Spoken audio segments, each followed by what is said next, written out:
Naranasan mo na bang maramdaman na ang buhay mo ay tahimik na inihahanda ka para sa isang bagay na hindi mo pa nakikita? Na ang bawat pagkaantala, bawat saradong pinto, at bawat sandali ng pagkalito ay hindi parusa, kundi paghahanda sa tamang posisyon. Aquarius, may dahilan kung bakit natagpuan ka ng mensaheng ito. May isang pagbabago na nagaganap lampas sa iyong kontrol, isang pagbabagong hindi humihingi ng pagpipilit, kundi ng pagtitiwala. Ang dating puno ng pag-aalinlangan ay unti-unti nang nagkakaroon ng linaw. Isang landas na hindi mo kailanman pinlano ang dahan-dahang naghahayag ng sarili nito, hakbang-hakbang. Manatili ka sa mensaheng ito dahil ang binubuksan ngayon ng universo para sa iyo ay hindi mo maaaring baliwalain.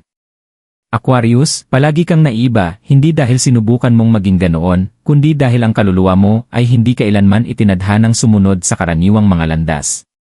Habang ang iba ay kumpiyansang kumikilos sa isang direksyon, madalas mong maramdaman ang sarili mong humihinto, nagtatanong, at binibigatan ng tahimik na kawalan ng katiyakan. Ngunit kahit sa mga sandaling iyon, may isang hindi nakikitang puwersa na gumagabay sa iyo. Tahimik na minamasdan ng universo ang iyong pagtitiyaga, ang tibay ng loob mo, at kung paano ka nagpatuloy kahit wala kang makitang kasagutan. Ang inakala mong paghihintay ay paghahanda pala. Ang inakala mong pagkalito ay ang pagkakahanay ng lahat sa likod ng mga pangyayari. Ngayon, ang enerhiya sa paligid mo ay nagbabago. May bagong direksyong nabubuo, isang landas na tumutugma sa kung sino ka na ngayon, hindi sa kung sino ka noon. Hindi ito pagkakataon lamang. Ito ang simula ng isang paglalakbay na sa wakas ay mararamdaman mong tahanan. Ang tahimik na mga pagsubok ng Aquarius. Aquarius, isa sa pinakamalalakas mong katangian ang siya ring naging tahimik mong pasanin. May mga iniisip kang hindi mo kailanman nasasambit, mga emosyon na bihira mong ipaliwanag, at mga tanong na pinipili mong sarilinin dahil alam mong hindi lahat ay makakaunawa. Sa panlabas, mukha kang kalmado, buo, minsan pa nga'y tila walang pakialam, ngunit sa loob mo, hindi kailanman tunay na nagpapahinga ang isipan mo. Paulit-ulit mong binabalikan ang mga sandali, desisyon, at posibilidad, iniisip kung tama ba ang pinili mong landas o kung may mga pagkakataong lumipas na lamang ang buhay habang abala kang naghihintay. May mga panahong pakiramdam mo'y wala ka sa tamang lugar, na parang ang mundo ay may sariling ritmo na hindi tugma sa'yo. Pinapanood mo ang iba na nakakahanap ng linaw, direksyon, at kasiguruhan, habang ikaw ay naiwan sa gitna ng kalabuan. At gayunpaman, nagpatuloy ka. Hindi dahil madali, kundi dahil may malalim na bahagi sa loob mo na naniniwalang may higit pa sa tahimik na pakikibakang ito. Madalas kang nagbibigay ng hindi humihingi, sumusuporta ng hindi napapansin, at nananatiling matatag kahit ikaw mismo ay nangangailangan ng katiyakan. Ang kalungkutan na naramdaman mo ay hindi laging tungkol sa mga tao, ito ay tungkol sa pakiramdam na hindi ka nauunawaan ng mismong buhay.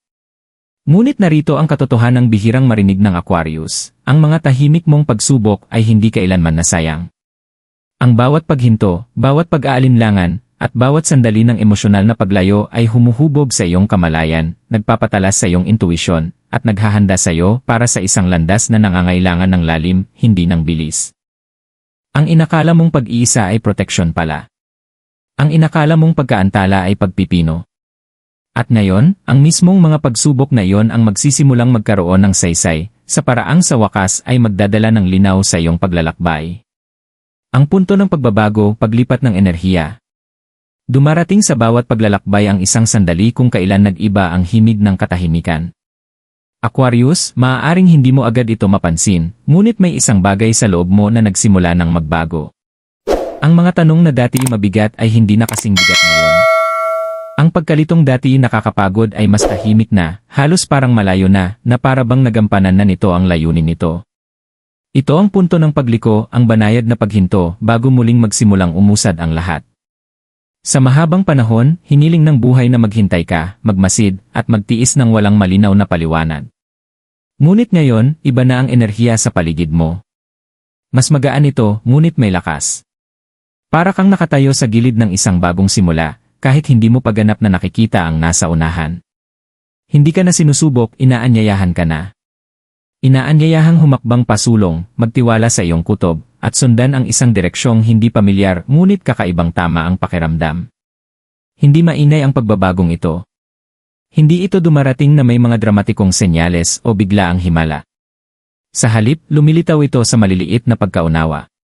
Isang katahimikan kung saan dati may pagkabalisa. Isang tahimik na kumpiyansa na pumapalit sa mga lumang pagdududa. Maaaring makaramdam ka ng paghila patungo sa mga ideya, lugar, o desisyong dati kinatatakutan mo. At sa kauna-unahang pagkakataon, hindi mo na nilalabanan ang hila na yon. Dito nagsisimulang magsara ang lumang kabanata, hindi sa pamamagitan ng pamimilit, kundi ng pag-unawa. Unti-unti mong nakikita na walang nangyari nang walang dahilan. Inihanay ka ng bawat pagkaantala sa sandaling ito. Inirekta ka ng bawat saradong pinto patungo sa isang landas na tugma sa iyong paglago. Hindi ka minamadali ngayon ng universo.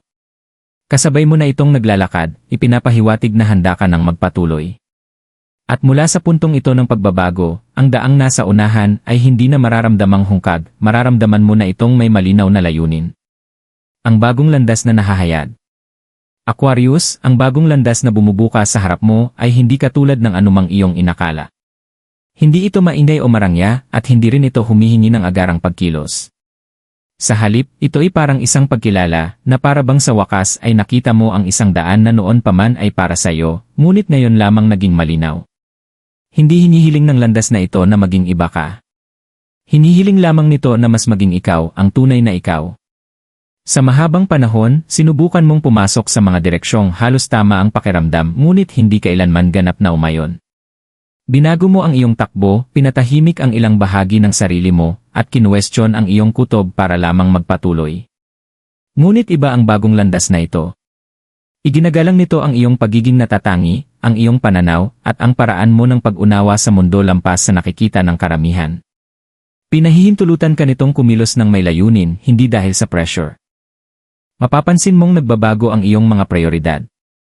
Ang mga dating mahalaga ay hindi na ganoon kalakas ang kapit sa iyo. At kapalit nito, unti-unting nabubuo ang isang tahimik na linaw. Nagsisimula mo nang maunawaan kung ano ang karapat-dapat sa iyong enerhiya at kung ano ang hindi na. Hindi ito pagkawala, ito ay pagpipino. Nililinis ng universo ang mga sagabal upang makapaglakad ka ng walang dalang hindi na kailangan. Inaanyayahan ka rin ng landas na ito sa tapang. Hindi ang maingay at walang takot na uri, kundi ang matatag na tapang na nagmumula sa pagtitiwala sa sarili. Natututo kang makinig sa iyong panloob na tinig kahit pa ihatid ka nito palayo sa pamilyar na lugar. Ang kagandahan ng bagong direksyong ito ay dahan-dahan itong nahahayag.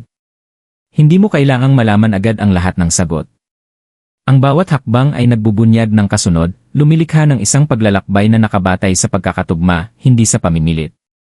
Ang iniaalok sa iyo ngayon ay higit pa sa pagkakataon, ito ay direksyon. Isang pakiramdam ng pag-aari sa loob ng sarili mong mga desisyon.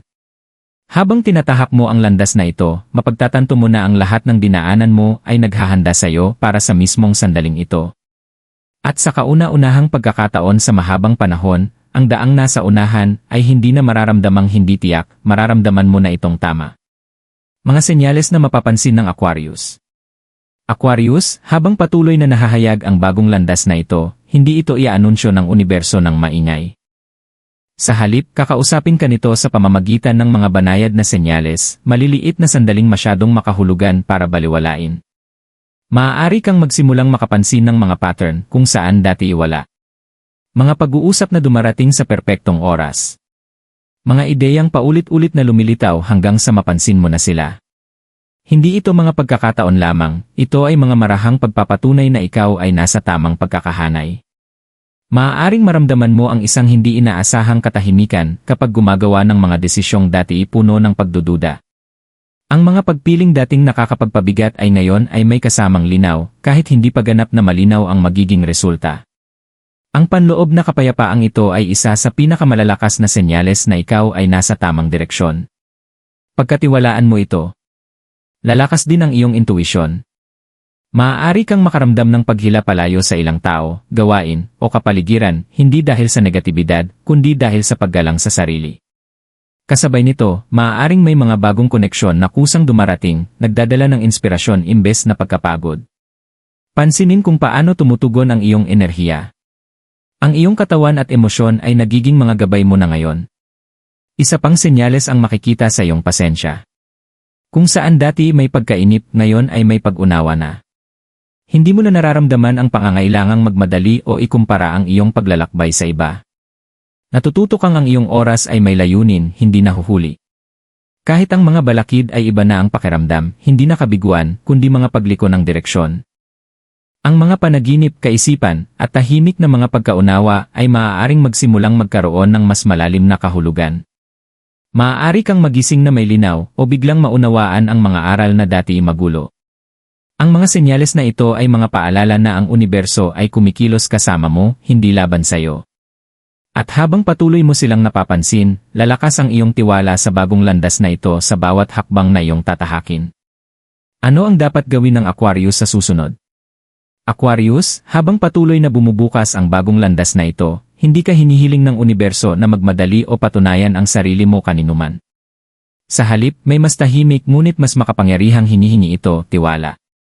Tiwalaan mo ang mga pagbabagong nararamdaman mo sa loob. Tiwalaan mo ang mga kutob na gumagabay sa iyo kahit hindi ito maipaliwanag ng lohika. Ang yugtong ito ng iyong paglalakbay ay hindi tungkol sa malalakas at biglaang hakbang, ito ay tungkol sa mga hakbang na may malinaw na layunin. Ang unang hakbang ay ang pagbitaw. Bitawan mo ang pangangailangang kontrolin ang bawat magiging resulta. Napakarami mong panahong ginugol sa pag-iisip at pagbubuhat ng mga responsibilidad na hindi naman talaga para sa iyo. Ngayon, hinihiling sa iyo na paluwagin ang kapit. Kapag binitiwan mo ang mga hindi na umaayon sa iyo, lumilikha ka ng puwang para sa mga bagay na tunay na nararapat. Hindi ito nangangahulugang talikuran ang lahat, nangangahulugan lamang ito ng pagpili kung saan mo ilalaan ang iyong enerhiya. Kasunod nito ay ang pagkakahanay. Pansinin kung ano ang nagbibigay sa iyo ng linaw imbes na pagkalito. Kung ano ang natural sa pakiramdam, hindi pinipilit. Ginagabayan ka ng universo sa pamamagitan ng kapanatagan, hindi ng pressure. Kung may bagay na mabigat sa pakiramdam, maaaring hindi na ito bahagi ng iyong landas. Igalang mo ang pagkaunawang iyon ng walang konsensya. Inaanyayahan ka rin na ipahayag ang iyong katotohanan, marahan, tapat, at walang takot na hindi maunawaan. Hindi mo kailangang ipaliwanag ang iyong paglalakbay sa lahat. Mauunawaan ka ng mga tamang tao kahit walang salita. Panahon na ito para protektahan ang iyong bisyon, alagaan ang iyong mga ideya, at magpatuloy sa sarili mong takbo. Higit sa lahat, maging present. Hindi mo na kailangang habulin ang hinaharap. Ito ay kusang nahahayag habang nananatili kang nakaugat sa kasalukuyan. Ang bawat maliit na desisyong ginagawa mo ng may layunin ay nagpapalakas ng iyong koneksyon sa bagong direksyong ito. At habang nagpapatuloy ka, mapagtatanto mo na ang universo ay hindi ka itinutulak pasulong, kasabay mo itong naglalakad, ipinapaalala sa iyo na ikaw ay eksakto kung nasaan ka dapat naroon. Mga afirmasyon at panloob na pagmulat. Aquarius, ito ang sandaling nagsisimulang manahan sa loob mo ang lahat ng matagal mong pinasan, hindi bilang bigat, kundi bilang karunungan. Ikaw ay nagigising sa mas malalim na pag-unawa sa iyong sarili, isang pag-unawang hindi nangangailangan ng pagpapatunay mula sa panlabas na mundo. Ang mga pagdududang dati bumubulong sa iyong isipan ay unti-unti nang napapalitan ng isang tahimik na katiyakan. At sa katiyakang iyon, bumabalik ang iyong lakas. Nauunawaan mo na ngayon na hindi ka kailanman nawala. Ikaw ay natututo. Ang bawat karanasan, bawat paghinto, at bawat emosyonal na pagbabago ay humuhubog sa taong ikaw ay nagiging. Hayaan mong ang mga afirmasyong ito ang maging angkla mo habang nagpapatuloy ka, hindi bilang mga salitang inuulit, kundi bilang mga katotohanang iyong nararamdaman. Pinapayagan mong pagtiwalaan ang sarili mong oras. Pinapayagan mong piliin ang kapayapaan kaysa sa pressure. Pinapayagan mong tahakin ang landas na ikaw lamang ang lubos na nakakaunawa.